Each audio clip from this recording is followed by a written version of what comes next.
ซอยกันพิจารณาว่าไผผิดไผถูกพี่น้องคลิปนี้คลิปสุดท้ายเด้อพี่น้องเด้อนี่แม่นหลักฐานทั้งหมดเนาะพี่น้องเนาะหลักฐาน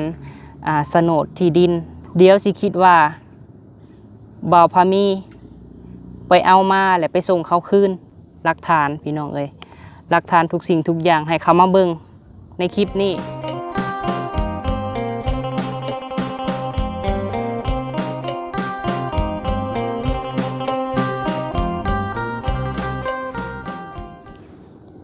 โดยกับทักไทยสบายดีสวัสดีพ่อแม่พี่น้องเบิร์ดสุขุสุคนเด้อพี่น้องเอ้ยเนาะพบพ่อกับบ่าวพามีอีกแล้วพี่น้องเอ้ยเนาะเปิดภาพมามื้อนี้กะพี่น้องเอ้ยมาแต่เฮือนมาแวะถ่ายคลิปหรือว่าอัดคลิปอยู่กลางทุ่งนาพี่น้องเอ้ยอาจจะเลี้ยวหน้าเลี้ยวหลังแน่เนาะเพราะว่าย่านคนออกมาแต่ป่าพี่น้องเอ้ยเนาะย่านคนพ่อสิอายเขาสิว่าอันเฮ็ดหยังอยู่กลางทุ่งนาพี่น้องเนาะโดยเอาพี่น้องเอ้ยมื้อนี้กะทางบ่าวพามีเนาะกับสิเข้าเรื่องกันเลยพี่น้องเอ้ยเปิดคลิปมาหลังจากว่ามื้อวานนี้เนาะบ่าวพามีก็ได้สัญญากับ FC พี่น้องเอ้ยสัญญากับพ่อแม่ FC หลายท่านเนาะที่ว่าเพิ่นคอมเมนต์และบ่าวพามีก็ได้เว้าลงไปในคลิปมื้อวานนี้พี่น้องเอ้ย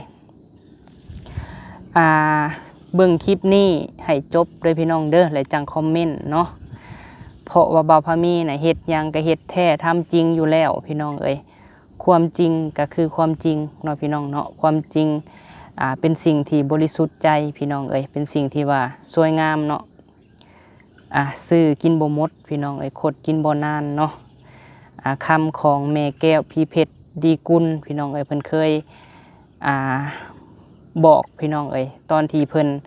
ซอยซื้อแป้นตั้งแต่สมัยแต่ก่อนเนาะตั้งแต่บ่าวพามีเฮ็ด YouTube พี่น้องเอ้ยคำนี้แม่เพิ่นเคยบอกเนาะว่าเฮ็ดอีหยังก็ต้องได้อันนั้นพี่น้องเอ้ยโดยฉะนั้นแล้วทุกสิ่งทุกอย่างเฮาต้องเอาความซื่อสัตย์พี่น้องต้องมาก่อนเนาะเอาพี่น้องเอ้ยเนาะกะ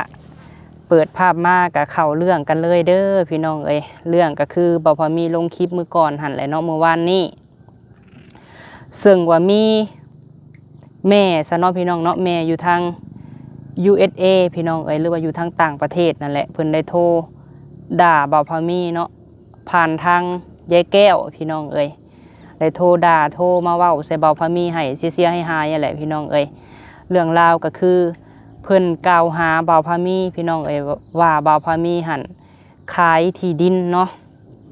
ที่แม่ใจดีอยู่ทางต่างประเทศหั่นซื้อให้บ่าวพามีตอนอยู่ที่หมู่บ้านสายบุญพี่น้องเอ้ยแล้วกรณีที่สองเพิ่นว่าบ่าวพามีนี่ขายที่ดินที่ว่าอยู่เฮือนเก่าบ่าวพามีที่ว่าแม่บุญทวีนี่ซื้อให้เนาะพี่น้องเนาะขาย2ตอนนี่หั่นในราคา 300,000 บาทแล้วมาสร้างเฮือนพี่น้องเอ้ยแล้วบ่าวพามีหั่นไปเอาเงินธนาคารอีกเนาะพี่น้องเนาะเพิ่นว่าบ่าวพามีหลายอย่างแล้วก็บ่ได้พาดพิงถึงแต่บ่าวพามีพี่น้องลามปามคนแม่แก้วเนาะว่าแม่แก้วนี่บ่ฮู้บ่ว่าแบบหลานชายหั่นไปกู้ธนาคารไปยืมธนาคารมาสร้างบ้านเนาะพี่น้องเรื่องราวก็สิประมาณนี้แล้วก็เว้าเสียหายใส่บ่าวพามีหลายอย่างพี่น้องเอ้ยแนวที่บ่าวพามีเสียหายเนาะเสียหายแบบใดบางเทื่อหั่นอาจไปโทรหาช่องใหญ่เนาะพี่น้องเนาะช่องใดช่องหนึ่งเพิ่นก็คิดว่าเฮาน่ะเป็นคนแบบนี้อีหลีพี่น้องเอ้ยโดยบ่าวพามีก็คือในคลิปนี้เนาะพี่น้องเนาะบ่าวพามีจะให้มันจบในคลิปนี้และจะบ่เว้าถึงอีกพี่น้องเอ้ยทุกสิ่งทุกอย่างเบิ่งในคลิปนี้ให้จบเนาะแล้วก็ซอยกันพิจารณาว่าไผผิดไผถูกพี่น้องคลิปนี้คลิปสุดท้ายเด้อพี่น้องเด้อต่อไปบ่าวพามีสิบ่ออกมาเว้าเรื่องนี้เด็ดขาดพาอยากเว้าแนวใดก็สร้างบ่าวพามีสิปล่อยผ่านเนาะพี่น้องเนาะเฮาเฮ็ดดีที่สุดแล้วเฮาบ่ได้เป็นคือเพิ่นเว้าเฮายกมือเอาพี่น้องเอ้ยเนาะนั่นก็คือพี่น้องเอ้ยนี่แม่นหลักฐานทั้งหมดเนาะพี่น้องเนาะหลักฐานโฉนดที่ดินพี่น้องเอ้ยเดี๋ยวสิคิดว่าบ่าวพามีไปเอามาแล้วไปส่งเขาคืนเนาะพี่น้อง บ่แม่นเด้อพี่น้องเด้อบ่พอมีอันนี้คือหลักฐานพี่น้องเอ้ยหลักฐานทุกสิ่งทุกอย่างให้เขามาเบิ่งในคลิปนี้เป็นคลิปสุดท้ายแล้วก็สิบ่เว้าอีกเรื่องนี้เนาะโดยเอา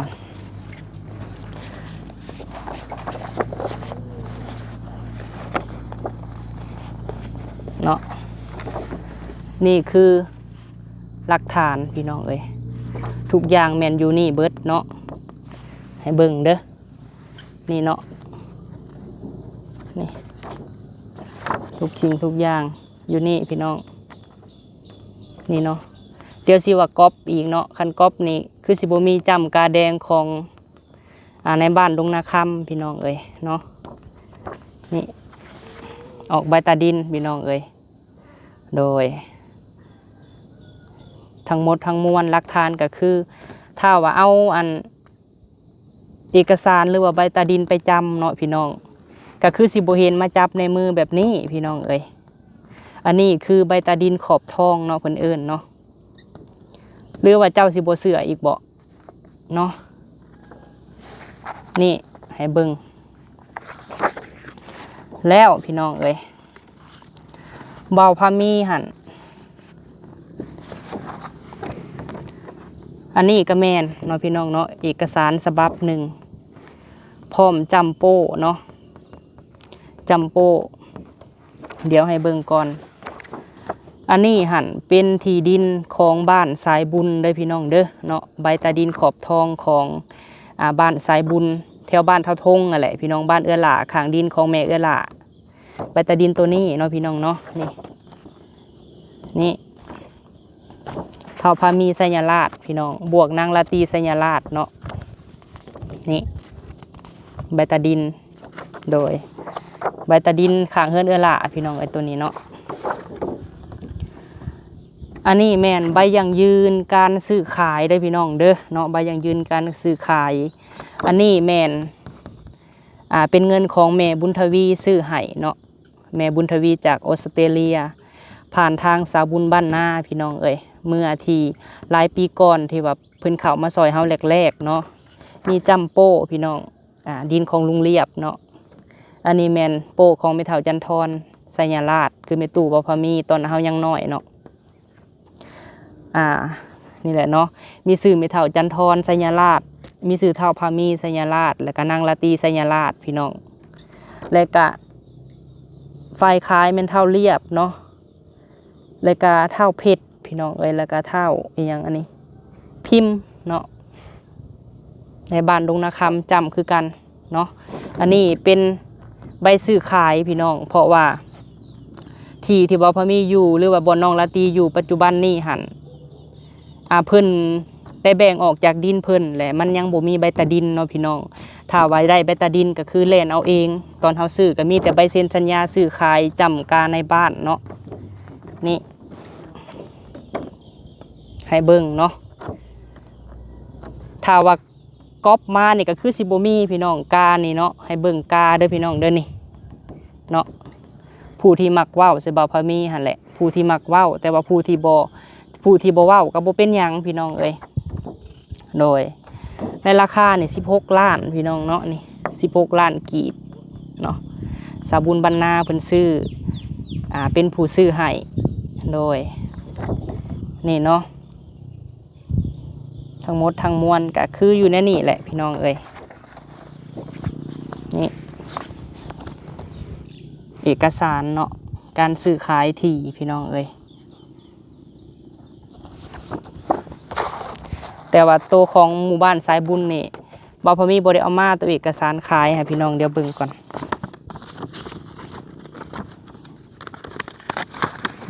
เด้อมีอยู่พี่น้องเอ้ยนี่เนาะนี่อันนี้ใบซื้อขายอันนี้ใบตาดินขอบทองเนาะของหมู่บ้านสายบุญที่บ่พอมีที่ดินบ่พอมีแหละนี่ท่านโซวัตพุทธวงศ์พี่น้องที่ว่าขายที่หั่นเนาะโดยแล้วก็ท่านบุญเลิศบุญเกิดพี่น้องเอ้ยอันนี้จำโป้นี่เท่าพามีนี่โดยแล้วก็เท่าน้อยนั่งกึมเนาะพี่น้องส่งซื้อดินหันแม่นไอ้น้อยแล้วก็เศร้ากึมเนาะ นี่ผู้เซ็นนำหั่นนะภายเส้นซื่อๆพี่น้องก็ยืนยันว่าเฮาซื้อทีแต่ว่าจำโป้นี่เป็นโป้บ่พอมีเนาะอันนี้มันใบซื้อขายนี่มันใบขอบทองพี่น้องเอ้ยนี่เนาะ11เมตรคูณ25พี่น้องหน้าทางเป็น11เมตรแล้วก็คูณ25เนาะในราคานี่ 49,000 บาทพี่น้องนี่เดี๋ยวให้เบิ่งใกล้บ่ได้เนาะเพราะว่าย่านอันนั้นผิดกฎพี่น้องเอ้ยในบ้านจำกาบรรทัดอิงหั่งพี่น้องเอ้ยนี่เนาะให้ผู้ที่เพิ่นมักเว้าใช่บ่พอมีแหละเห็นพี่น้องเอ้ยผู้ที่บ่เว้าก็ขอบบุญขอบคุณผู้ที่มักเว้าก็จึงได้ตาสว่างเนาะเพราะว่ามันก็คือความจริงพี่น้องเอ้ยเนาะและก็สิบ่เว้าอีกพี่น้องเอ้ยเมื่อยปล่อยผ่านไผเว้าอีหยังก็ได้อันนั้นแหละพี่น้องเอ้ยนี่ 49,000 บาทเนาะอยู่ในนี่แหละพี่น้องเอ้ย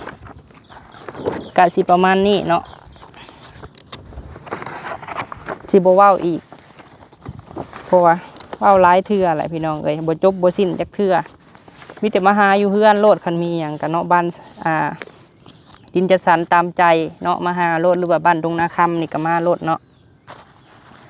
เพราะว่าบ่พอมีก็เมื่อยพี่น้องเอ้ยเมื่อยกับคำเว้าของคนที่ว่าทั้งที่เพิ่นบ่ได้ซอยเฮาหั่นนะเนาะก็ขอเว้าพี่น้องเอ้ยแม่นอยู่ดอกว่าเฮาถูกซอยเรือมากะบ่พอมีก็มื่นตาอาปากได้ก็ย้อนเพิ่นซอยเรือพี่น้องเอ้ยแต่ว่าผู้นี้หั่นคันผู้นี้ซอยเรือบ่พอมีแต่เริ่มแรกบ่พอมีหั่นสิบ่ได้ว่าหยังพี่น้องเพิ่นสิเว้าหยังก็บ่ได้ว่าเนาะอันนี้หั่นเพิ่นบ่ได้เคยซอยบ่พอมีพี่น้องเอ้ยบ่เคยซอยเงินบาท1กีบ1เพิ่นก็บ่ได้เคยซอยบ่พอมีแล้วเจ้าสิโทรไปว่าข่อยเฮ็ดหยังเนาะตอนนั้นก็ไปเว้าใส่แหลมพี่น้องโทรใส่แหลมก็เรื่องแบบนี้แหละพี่น้องเรื่องขายดินขายหยังหั่นแหละแล้วก็โทรใส่เบาพมีส่วนโตอีกก็โทรใส่ยายแก้วอีกแต่ก็บ่ฮู้ว่าหลายช่องเพิ่นก็สิโทรใส่บ่หรือว่าจังใดหั่นนะแล้วก็มีหลายหางเสียงเนาะพี่น้องว่าเพิ่นมักเบาพมีบ่มักจังได๋เบาพมีบ่ได้ฮู้พี่น้องสร้างว่าเนาะบ่ได้ฮู้ไล่เสื้อบ่ได้ถึงกันปาลุงเอ้ยบ่ฮู้ซ้ำว่าเพิ่นเป็นไผหั่นนะเพิ่นเป็นแม่ไผลูกไผเนาะบ่ฮู้เป็นแม่เฒ่าแม่ตู้ไผเบาพมีก็บ่ฮู้พี่น้องเอ้ยคนละบอนคนละทวีปเนาะบ่ฮู้อีกว่าตัวตนเป็นจังไดคือสร้างความปั่นป่วนวุ่นวายแบบค่ายคือว่าเพิ่นจกเงินในธงเพิ่นแล้วมาซอยเฮานะพี่น้องเนาะเริ่มแรกแหกมานก็คือพี่คือน้องฮู้พี่น้องเอ้ยซอยเบาพามีพันเริ่มแรกหั่นผ่านเบาเตียงทองเนาะพี่น้องก็คือเบาเตียงทองก็ขอบบุญขอบคุณหลายๆเนาะทั้งอ้ายเพิ่นที่ซอยเบาพามีมาเบาพามีก็บ่เคยลืมบุญคุณอ้ายแล้วก็ทีมงานเบิดสุขุสุคนพี่น้อง13 14 15ท่านเนาะทีมงานยูทูบเบอร์บันโคกก็บ่ได้เคยลืมพี่น้องมีการมีงานว่าพอมีเซิร์นเบิดทุกคนพี่น้องเอ้ยบ่เตียงทองและแม่ตู้บุญทวีเนาะพี่น้องผู้ที่เพิ่นซอยบ่พามีนี่แหละแม่ตู้บุญทวีเพิ่นอยู่ออสเตรเลียเนาะพี่น้องถ้าผู้นี้เพิ่นยังของใจอยู่นะให้เพิ่นโทรใส่แม่ตู้บุญทวีโลดพี่น้องเอ้ยให้เพิ่นโทรหาแม่ตู้ว่าของใจจังใดว่าขายที่ขายทางเพิ่นจังใดเนาะคันขายหันสิบ่มีอันนี้นะพี่น้องเอ้ยเขาสิยึดไว้เนาะคันเฮาขายเลยเฮาต้องมีรถหรือว่ามีเฮือนมีดินไปจำเพิ่นไว้แล้วเพิ่นจะเอาเงิน300,000ให้เฮาเนาะอันนี้หันอยู่เฮือนพี่น้องเอ้ยเอามาซื่อๆอันนี้ฮะพอมีก็บ่ได้โชว์และแต่ละมื้อสิเอาอันนี้มาออกคลิปให้เบิ่งมันก็บ่แม่นแนวมันเป็นเจี้ยพี่น้องเจี้ยแต่ว่ามันก็สำคัญนะนี่ถ้ามันบ่มีขอบทองนี่เขาก็บ่ซื้อเนาะคันเขาสิขายดินหั่นนะโดยท่านแรกแม่นตู้บุญทวีพี่น้องปลูกเขื่อนให้เนาะปลูกเขื่อนลังไม้ให้พี่น้องเอ้ยผ่านทางบ่อเตียงทองเนาะและต่อมาแม่พ่อเฮามึนตาอ้าปากได้แม่ตู้เพิ่นกะยุดซอยพี่น้องเอ้ยพอดีต่อมาหันพี่ละไม้จากฝั่งไทยก็ขอบุญขอบคุณทั้งพี่ละไม้แล้วก็ทั้งแม่ตู้บุญทวีหลายๆเด้อเอื้อยแล้วก็แม่เนาะที่ว่าสดซอยได้มาต่อเติมเฮ็ดเป็นเพื่อนดินแล้วก็เฮ็ดกำแพงให้ที่ว่าสาวลาตีกับแม่เฒ่าเพิ่นอยู่ตอนนี้พี่น้องเอ้ยพอมื่นตาอ้าปากได้เอื้อยละไม้เรายุดซอยเลยพี่น้องป้าพมีมาเปิดช่องเนาะมาเปิดช่อง YouTubeพลิกพันชีวิตจากที่ว่าเด็กน้อย2คนกำพร้าพ่อแม่อยู่กับแม่เฒ่าเฮ็ดทานพี่น้องถึกซอยเรือมา เฮากะบ่พอมีเฮ็ดเฮือนซื้อที่พี่น้องเอ้ยแล้วก็หลายๆอย่างที่ว่าเฮาได้จากน้ำพักน้ำแห้งบ่พอมีกะหลายอย่างพี่น้องมาต่อเติมเฮือนที่สาวลาตีอยู่กับเบาเก่งกับแม่เฒ่าอยู่เฮือนกกเฮือนเข้าที่แม่ตู้เฮ็ดให้นี่กะบ่พอมีเบิดแสนกว่าบาทพี่น้องเนาะก็หาเก็บ10จนถึกจับพี่น้องคันสิเว้าพื้นหายเนาะไปห้องเพลงจนถึกจับพี่น้องสิว่าจังไดถึกกักไว้กักโตเนาะให้คิดเบิ่งว่าเบาพะมีนี่ผ่านยังมาแน่หลายๆอย่างพี่น้องเอ้ยแล้วเฮาไล่เสื้อบ่ถึงกันที่เว้าแบบนี้หั่นเว้าแบบให้เสียหายใส่เบาพะมีพี่น้องเอ้ยสิว่าจังไดซะเนาะผู้ที่เพิ่นซอยแท้คือแม่ตู่บุญทวีคือเอื้อยละไมแล้วก็คือหลายๆท่านเพิ่นบ่เคยเว้าหยังพี่น้องเอ้ยใส่เบาพะมีหั่นบ่เคยด่าบ่เคยป้อยแต่ถ้าว่าพี่น้องเอ้ยเพิ่นเว้าใส่เบาพะมีก็บ่ได้เคยให้เคยเครียดเพิ่นนบใส่เก้าเท่าใส่หัวเนาะพี่น้องเนาะบุญคุณเพิ่นใหญ่หลวงแฮงเบาพะมีใส่จนตลอดชีวิตกับบ่เบิดพี่น้องเอ้ยคุณงามความดีของเพิ่นแล้วพอเบาพะมีหันหลังจากแม่ตู่บุญทวีซอยพอมื่นตาอ้าปากได้ชีวิตดีขึ้นพี่น้องคือมาฮอดปัจจุบันนี้เนาะแม่ตู่ก็คิดเห็นลูกคิดเห็นหลานพี่น้องเอ้ยที่อยู่เมืองลาวเฮากะ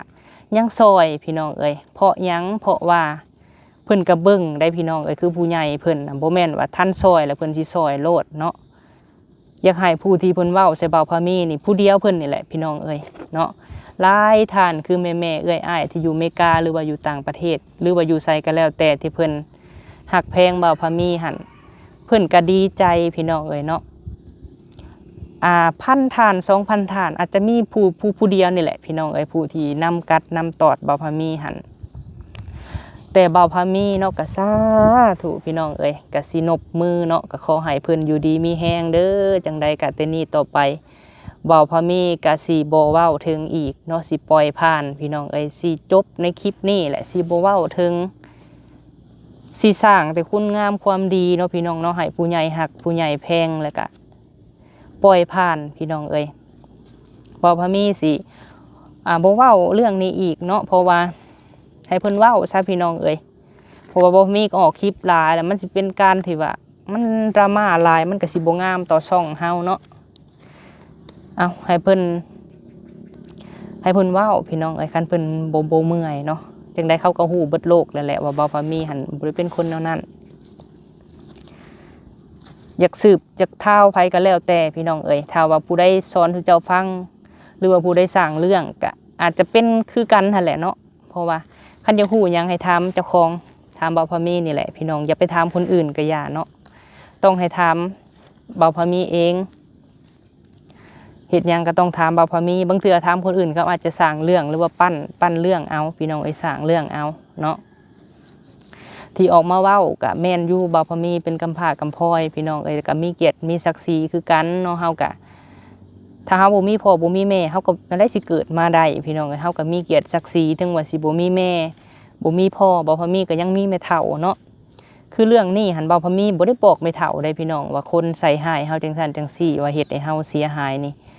เบาพะมีบ่อยากบอกบ่ย่านเพิ่นคิดหลายพี่น้องเอ้ยมึงเตือผู้เฒ่านี่คิดหลายยันเขาเว้าใส่ร้านน่ะนะแต่เบาพะมีสิ้นแล้วพี่น้องเอ้ยกับเรื่องแบบนี้น่ะสิ้นเนาะ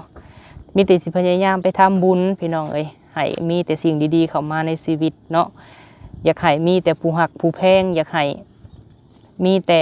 ผู้สู้สนับสนุนพี่น้องบ่อยากให้พ่อแบบนี้เนาะอยากให้คันว่ามันเป็นแต่ตัวหนังสือบ่พอมีก็บ่ว่าดอกคอมเมนต์หั่นเนาะแต่ว่าอันโทรมาเว้าโทรไปถามคนหั่นนะโทรไปถามคนใกล้เฮือนเคียงหั่นนะพี่น้องฮู้ฮอดเบอร์พี่น้องเอ้ยฮู้ฮอดเฟซเนาะแต่ใครแต่ว่าเพิ่นโทรเว้านำป้าแก้วพี่น้องเอ้ยคันเว้านำคนอื่นเขาก็สิบ่ได้บอกบ่พอมีก็บ่ฮู้อะไรเนาะ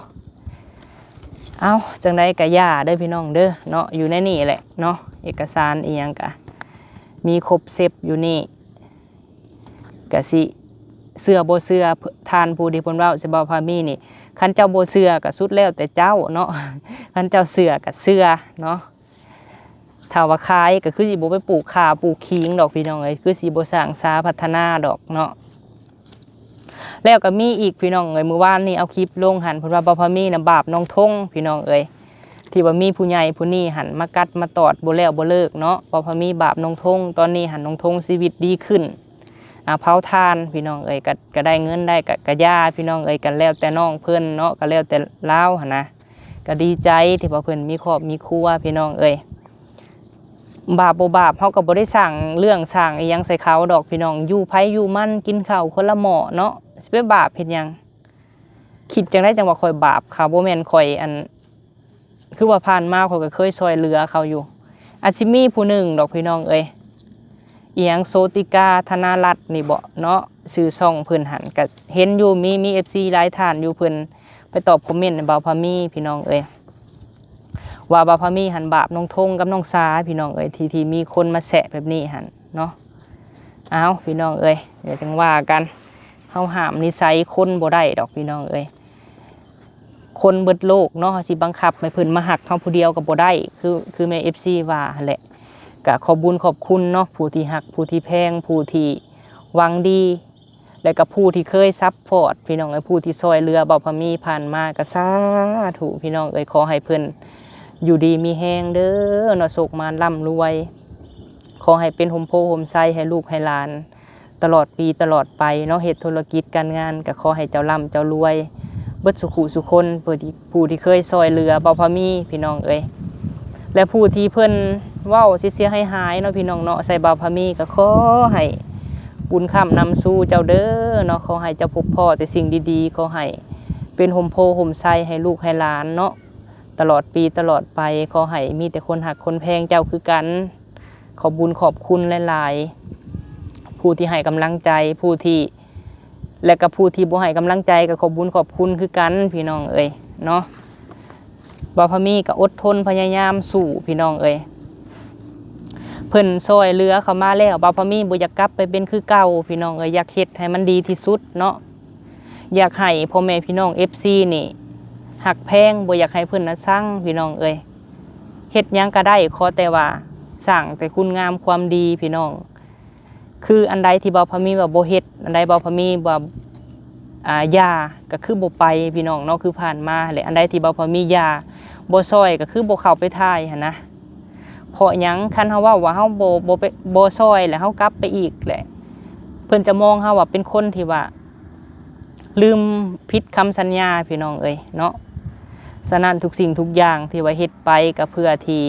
จะให้ออกมาดีแล้วก็ให้มีผู้ฮักผู้แพงพี่น้องเอ้ยเนาะทุกสิ่งทุกอย่างบ่าวพามีเฮ็ดคือทุกมื้อนี้พี่น้องเอ้ยเอาคลิปลงหรืออีหยังลงทุกสิ่งทุกอย่างหันอยากให้ครอบครัวมีอยู่มีกินมีความสุขพี่น้องเพราะชีวิตบ่าวพามีหันกว่าจะมาฮอดมื้อนี้เนาะพี่น้องเนาะล้มลุกคลุกคลานบ่แม่นง่ายได้พี่น้องเอ้ยกว่าจะเห็นบ่าวพามีผู้ติดตามฮอด1,300,004ท่านเนาะบ่าวพามีหันผ่านอีหยังมาได้หลายอย่างผ่านคำดูถูกดูหมิ่นนินทาพี่น้องโดยที่แม่ตู้บ่าวพามีเลี้ยงมาแต่น้อยๆพี่น้องเอ้ยเลี้ยงผู้เดียวบ่มีผัวอีกแม่ตู้กะปะผัวตั้งแต่อายุ30-40 ปีแล้วก็บ่ได้เอาผัวเลยพี่น้องเอ้ยแล้วก็เลี้ยงหลานเนาะเลี้ยงหลานนับแต่นั้นมาก็เลี้ยงมาตลอดจนใหญ่พี่น้องเอ้ยบ่าวพามีสัญญาว่าบ่าวพามีสิเป็นหลานที่ดีของแม่ตู้แล้วก็สิบ่เฮ็ดให้เพิ่นผิดหวังในตัวบ่าวพามีพี่น้องเอ้ยบ่าวพามีสิพยายามสร้างแต่คุณงามความดีเนาะอยากให้ชีวิตดีขึ้นกว่าเก่าเพราะว่าผ่านมาหันบ่าวพามีเจอคำเว้าของคนน่ะหลายพี่น้องเรื่องอีหยังต่างๆหั่นแหละกับน้องเนาะจะใครแต่ว่าน้องก็มีครอบครัวพี่น้องบ่าวพามีกับพอได้แบ่งเบาน้ำน้องพี่น้องคือตอนนี้หันเรื่องครอบครัวก็อดเป็นห่วงได้แล้วน้ำน้องสาวพี่น้องเพราะว่าเพิ่นมีครอบครัวเนาะก็เป็นห่วงแต่ก็บ่ได้นักคือแต่ก่อนพี่น้องตะกี้หันคิดเนาะเพราะว่าน้องมันยังน้อยตอนนี้มันก็18-19สิฮอด20 ปีแหละพี่น้อง20 ปีปีนี้แหละเนาะ20 ปีแล้วมีครอบครัวคันสิเว้าก็ยังสร้างอยู่พี่น้องยังสร้างเนื้อสร้างโตก็ยังเป็นห่วงอยู่คำว่าพี่ว่าน้องนี่ถึงจะมีครอบครัวหรือว่ามีลูกมีเต้าเนาะบ่าวพามีก็ยังหักแพงน้องคือเก่าพี่น้องและเรื่องดินดอนตอนหญ้าที่หมู่บ้านทรายบุญหันพี่น้อง ถ้าว่าเนาะน้องสาวน้องเคยนี่คิดมาหาได้พี่น้องเอ้ยมีเงินมีคำเก็บโคมเงินได้เขาอยากสร้างเฮือนปลูกซานบ่พอมีก็บ่ได้ว่าหยังพี่น้องเอ้ยขอแต่เขาหั่นมีอยู่มีกินเนาะสร้างเฮือนสร้างซานบ่พอมีก็ดีใจพี่น้องเอ้ยผ่านมากะบ่พอมีหั่นจังไดพี่น้องเอ้ยคือกับน้องเนาะหลายท่านนี่อาจจะโอ้บ่พอมีนี่มีที่มีทางแล้วเรื่องดินนี่คือสิบ่ให้น้องปลูกบ่เนาะเฮือนซานหั่นก็แล้วแต่พี่น้องเอ้ยขอแต่น้องมันมีเงินแล้วก็เขาคิดได้เขาก็ปลูกพี่น้องเอ้ยถ้าเขามีมือใดเขาก็อาจจะเฮ็ดเฮือนและเฮือนที่ว่าผู้ใหญ่สร้างให้เนาะคือแม่บุญทวีเฮ็ดให้นี่ก็เป็นเฮือนผู้ใหญ่หรือว่าเฮือนมูลพี่น้องเอ้ย